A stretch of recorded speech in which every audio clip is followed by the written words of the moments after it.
Hey guys, and welcome to episode 11 of reading South African celebrity birth charts. So in today's episode, we're going to read none other than Refilwe Polo, aka Cassper Nyovest's birth chart, and see what's happening in his life and his personality and all that.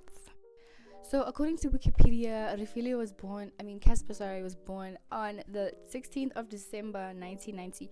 We don't know what time he's born, so we can't go in depth with his reading.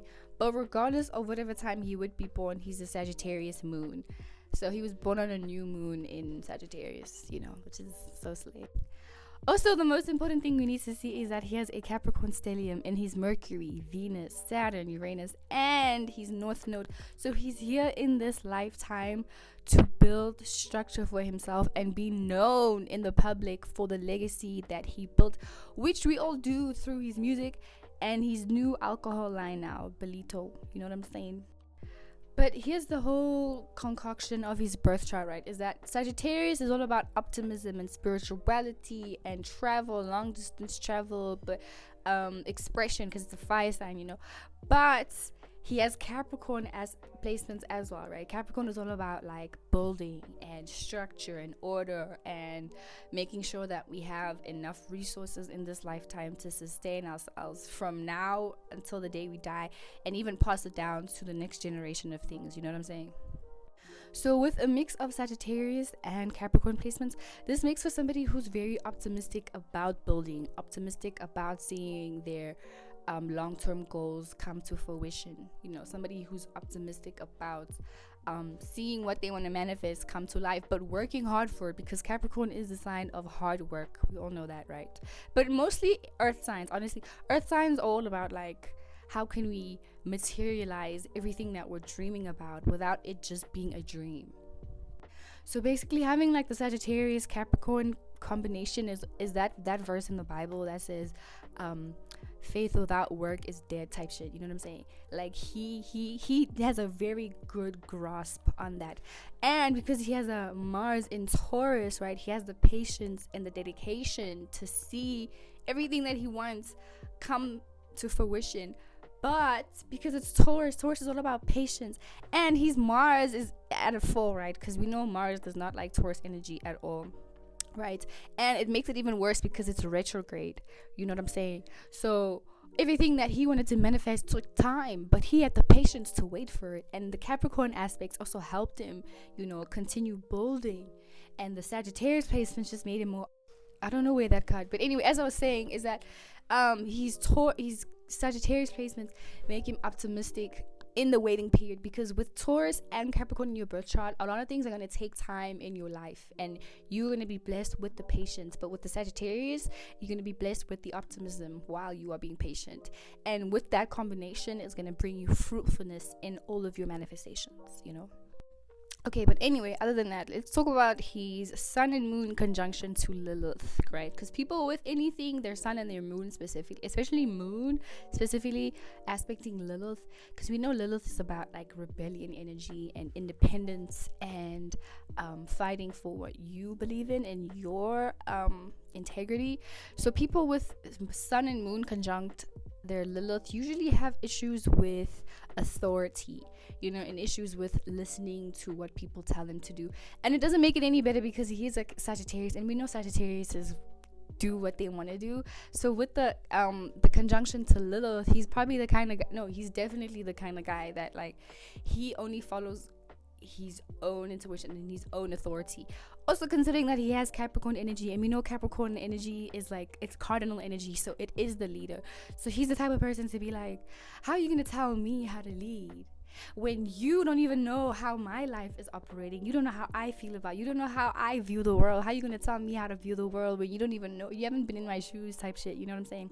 So this causes for somebody who's very rebellious, and in their rebellion comes like a spitefulness. Like these can be super spiteful people. Like if you in the position to, or if you make them feel like they don't have any other choice but to do what you want them to do, they become spiteful and very vindictive.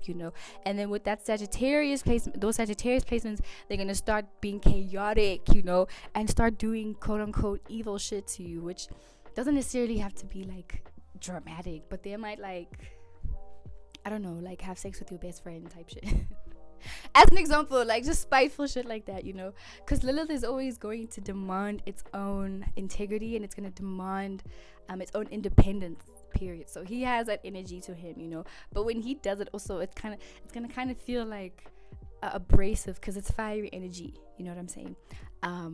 But also with that, I think the control that he probably experienced at home with his parents was more so like a religious thing, you know. I feel like a lot of people in South Africa experience this, where your parents will use religion against you so that you do everything that you tell them to do.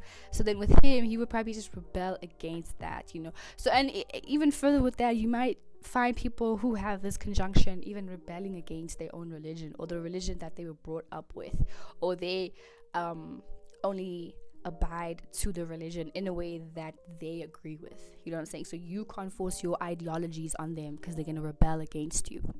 And anyway, getting to the third aspect, he has his Mars opposing Pluto, right, at 10 degrees.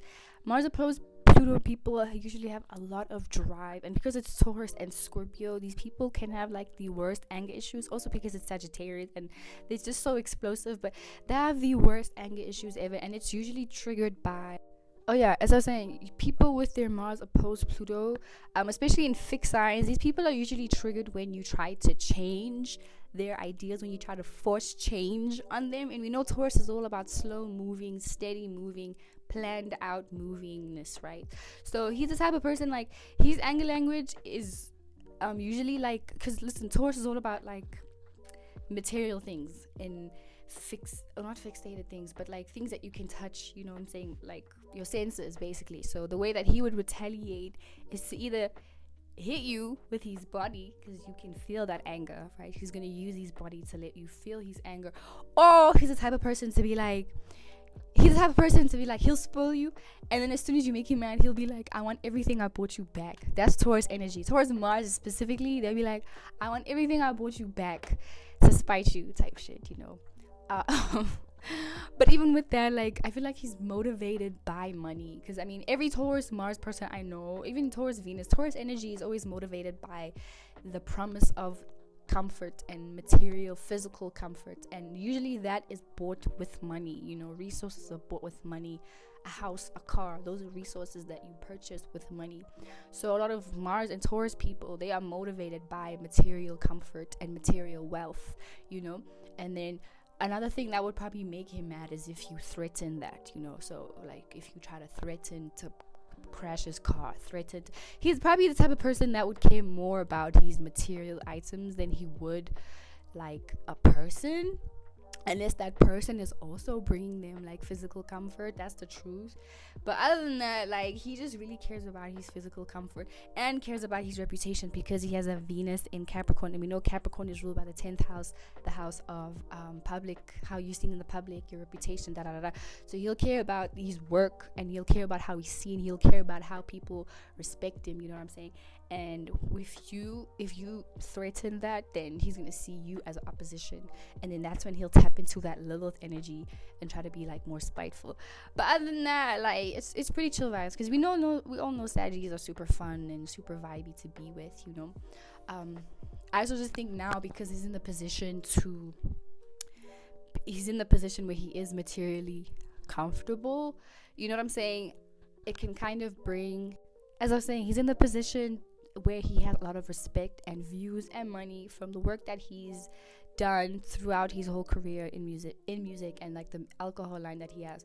You know, he's in the position now of doing whatever he wants to do, because he has a leg to stand on with that earth energy, to still secure himself regardless of whatever people say or do, especially in relationships as well. But yeah. Okay, and one last thing before we wrap up is that he was born during a Mercury retrograde, which is why that R is there, and during a Mars retrograde and a Jupiter retrograde, right? Which is really admirable that, like, he has all these retrogrades, because, guys, mind you, people born with Mars retrograde, even Mercury retrograde, like, they have a hard time, communicating with people and getting their point across. And then with Mars retrograde, they have a hard time, like, settling into their passion. So it's really admirable that through all these adversities, and even just having Capricorn placements, because we know Saturn just slows things down, like it's really admirable that he still had the determination and the ambition and the dedication to like persevere and accomplish everything that he did, which is amazing, and we all love him for that. But yeah, that's his chart. Also, Cassper, if you're gonna watch this, drop your time of birth so we can give you an in detail reading. Anyway, if you guys would like a birth chart reading from me, hit me up and we'll discuss a time, a date, and a price for your reading. And Refile, lots of love for you, bro. And I'll see you guys in my next video. Mwah.